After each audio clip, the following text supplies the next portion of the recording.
morning, sweet learners. How are you all? I hope you all are fine. Welcome to our English class.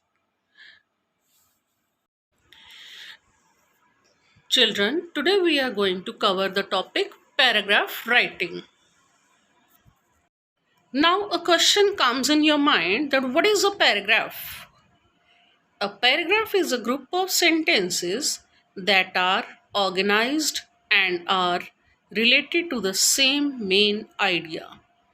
Paragraph एक ऐसा group है, sentences का एक ऐसा group है जिसको कि ऑर्गेनाइज्ड फॉर्म में मेन आइडिया के साथ लाया जाता है। एक मेन आइडिया होता है, उसको हम ऑर्गेनाइज करते हैं सेंटेंसेस को। मेन आइडिया को लेकर हम कुछ सेंटेंसेस को ऑर्गेनाइज फॉर्म में लेकर आते हैं। A paragraph has 3 parts. Paragraph के 3 पार्ट्स होते हैं। They are Number 1, introduction. Beginning of a paragraph. Introduction is always at the beginning.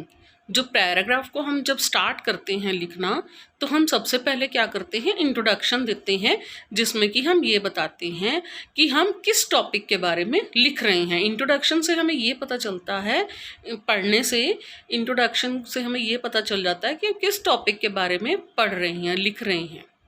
Next is number 2, description. The middle section.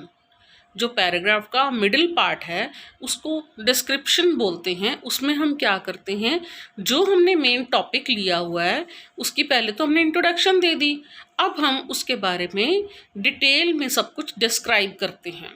For example, if we take a paragraph, suppose my house, ठीक है, आप अपने house के बारे में लिख रहे हैं कि मेरा घर कैसा है। सबसे पहले आप इंट्रोडक्शन दोगे, है ना, कि हाउस कैसा होता है, क्या होता है, फैमिली सारी इकट्ठी मिलके रहती है हाउस में, है ना। आप यही बताओगे ना कि family always lives in a house, मेरा हाउस कहाँ पे है, ये आप सिचुएशन, लोकेशन सब बता दोगे उसमें, ठीक है ना, लोकेशन बता दी। उसके बाद आप डिस्क्रिप्शन लिख रहे हैं, तो डिस्क्रिप्शन में अब आप उसके बारे में लिखोगे ना, किसके बारे में, हाउस के बारे में, जो आपका मेन जो टॉपिक है उसके बारे में, कि आपके घर में how many rooms do you have, है ना, कितने मेंबर्स रहते हैं, शेयर कौन कौन करता है किस किस रूम को, आपके किचन कहाँ है, कहाँ कहाँ क्या क्या एरिया, आप सारे एरिया के बारे में, आपके हाउस में कैसे कर्टन्स हैं, कोई आपके घर में कोई लॉन है, प्लांट्स हैं, जो भी है आप उसके बारे में सब बताओगे ना, कि कैसा फर्नीचर है घर में, है ना। तो सारा डिस्क्रिप्शन आपने दे दिया। Next is the last part is conclusion, that is the last section. जो लास्ट पार्ट है उसको हम बोलते हैं कंक्लूजन। उसमें हम क्या करते हैं, पूरा जो हमारा टॉपिक है उसको ख़त्म करते हैं, कंक्लूड करते हैं, ठीक है। उसमें हम लिखते हैं कि हमारे घर में जो है ये पोर्शन है, ऐसे ऐसे सारा कुछ हमने बता दिया, सारे घर के बारे में सारी detail they the.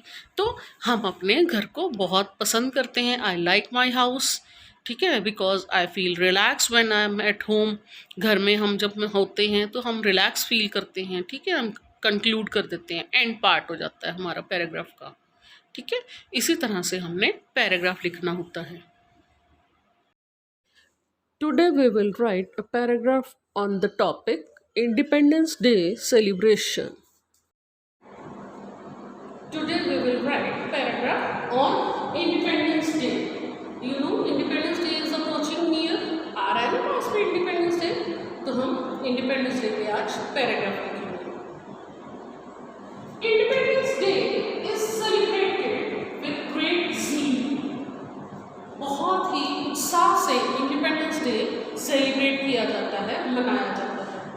On 15 August every year, हर साल 15 अगस्त के दिन इंडिपेंडेंस डे जो है, स्वतंत्रता दिवस जो है, वो बहुत ही उत्साह के साथ मनाया जाता है।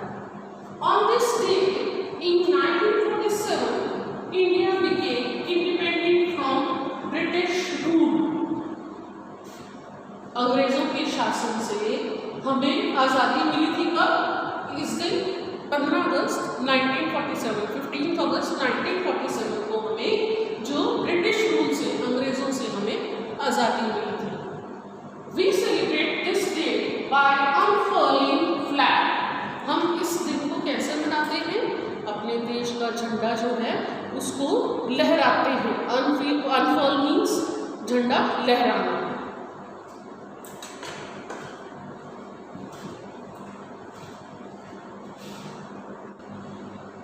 Singing the national anthem, remembering our freedom fighters, etc.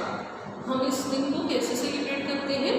अपने जो ट्राई कलर फ्लैग है उसको अनफॉल करते हैं, उसको लहराते हैं और नेशनल एंथम जो है वो हम गाते हैं और अपने फ्रीडम फाइटर्स को, जिन्होंने कि हमारे देश को आज़ादी दिलाने के लिए, हमें फ्रीडम दिलाने के लिए उन्होंने अपनी लाइफ जो है वो सेक्रीफाइस की है, अपनी जो जीवन की कुर्बानी दी है, उन सबको हम फ्रीडम फाइटर्स को हम याद करते हैं।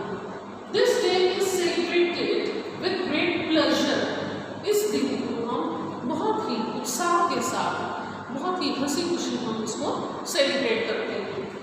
This grand celebration wakes up the people with patriotism and understands the struggle of freedom fighters. इस सेलिब्रेशन से हम लोग हैं उनके दिलों में पैट्रियाटिज्म की भावना जो है, पैट्रियाटिज्म क्या होता है? देशभक्ति की भावना हमारे मन में जागती है। सब लोगों के मन में देशभक्ति की भावना जागती है और उनको जो है स्ट्रगल की है ना फ्रीडम फाइटर्स ने, जो हमारे स्वतंत्रता सेनानी जिन्होंने हमें आज़ादी दिलाने के लिए बहुत सेक्रीफाइस की है, अपनी जिंदगियाँ जो कुर्बान की हैं, उन सबको जो है उनकी जो कुर्बानी है उसको भी समझते हैं हम लोग। इस दिन को सेलिब्रेट जब करते हैं तो हमें वो भी समझ में आता है कि उन्होंने हमारे लिए कितना कुछ जो है कुर्बान कर दिया। On this day our honourable prime minister unfurls a national flag at Red Fort in New Delhi। इस दिन हमारे देश के प्रधानमंत्री जो हैं, प्राइम मिनिस्टर जो हैं, वो रेड फोर्ट लाल किले में, दिल्ली में वो झंडा, तिरंगा झंडा लहराते हैं। On this day national flag is hoisted in schools, colleges and offices also। इस दिन स्कूल्स में, कॉलेजेस में, ऑफिसेज में, हर जगह पर भी तिरंगा झंडा हमारा लहराया जाता है। There are many programs organized in schools and colleges। Schools में और कॉलेजेस में बहुत से प्रोग्राम भी आयोजित किए जाते हैं। Students and teachers participate। Students and teachers participate with great enthusiasm and realize the importance of freedom। जो स्टूडेंट्स हैं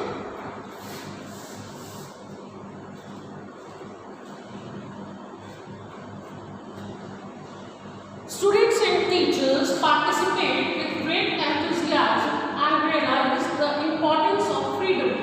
Students और teachers जो हैं वो भी बहुत ही उत्साह के साथ इस सारे प्रोग्राम में, सारे कार्यक्रम में पार्टिसिपेट करते हैं और इस दिन की इम्पोर्टेंस, फ्रीडम की, जो हमें आज़ादी मिली है, बहुत मुश्किल से मिली है, इसकी जो है वो इम्पोर्टेंस रियलाइज होती है, वो इसके महत्व को समझते हैं।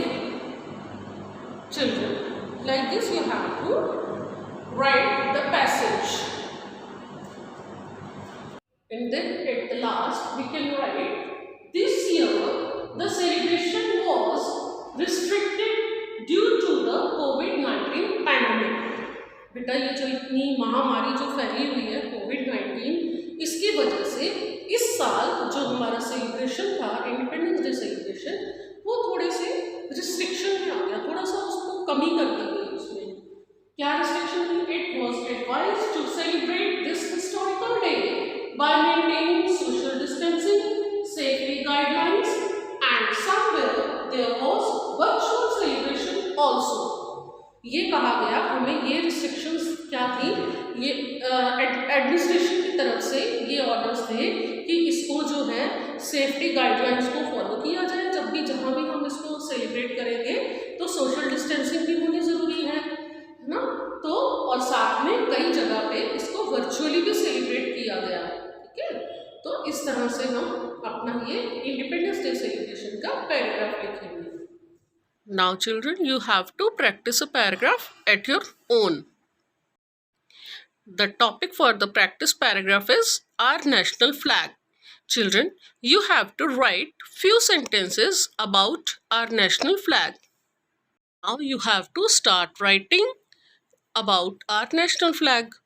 First of all, you will write a sentence that every country has its own national flag.